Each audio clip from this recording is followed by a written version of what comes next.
Good morning. It is 6:44 a.m. on Thursday, June 10th, 2021. I'm Christiana Ellis, and I just got up. This is 5 more minutes. Another morning where I have to go into the office reasonably early. Not quite so early as yesterday, but also I didn't, need to make my plan include watching an hour-long TV show before work yesterday. Now, that TV show in question was Loki. I, my internet eventually resolved itself uh, yesterday, so that worked out okay. And I did watch the show. So I will briefly, very briefly, say that in a non spoilery way, I really liked it. I liked it a lot.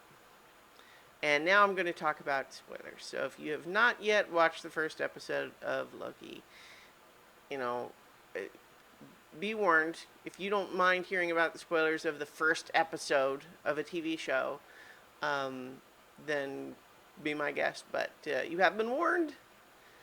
So I think that I really liked it, like I said, and I think that in particular, what surprised me was how willing it was to really dig deep right away into sort of the emotional psychology of Loki's character and all of that. Like, there were lots of things about it that I expected to like, right? That I knew I would enjoy because Tom Hiddleston's great in the character.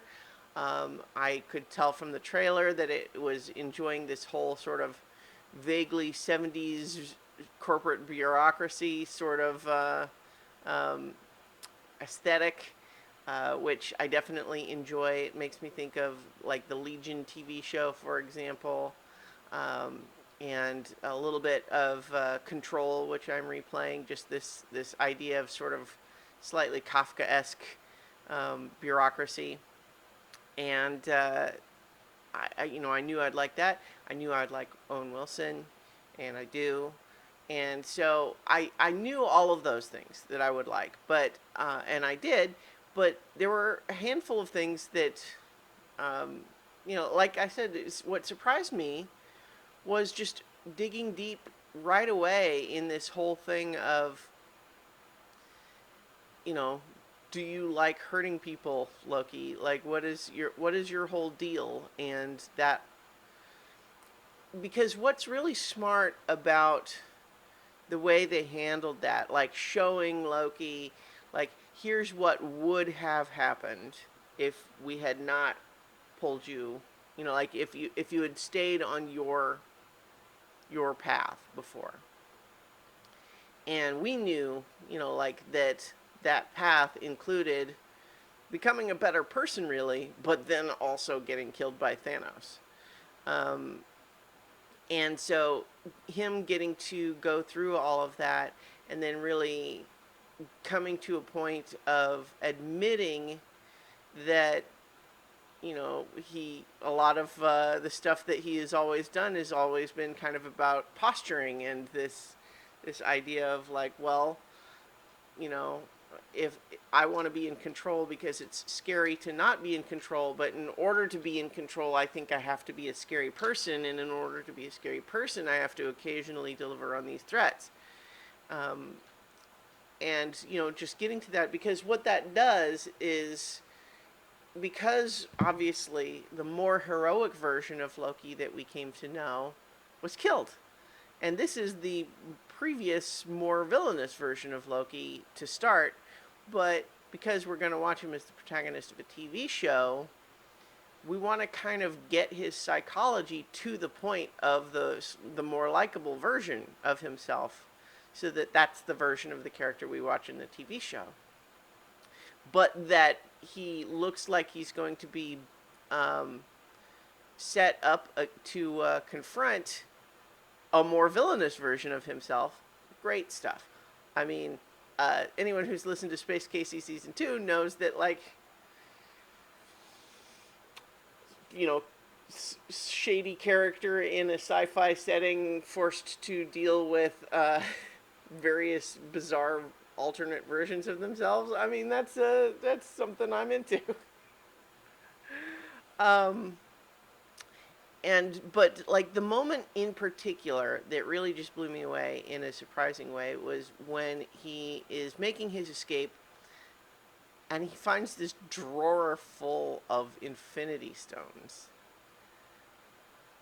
And he just there's this moment of just recognition where like he had been just dismissing as absurd this whole premise of the time variance authority,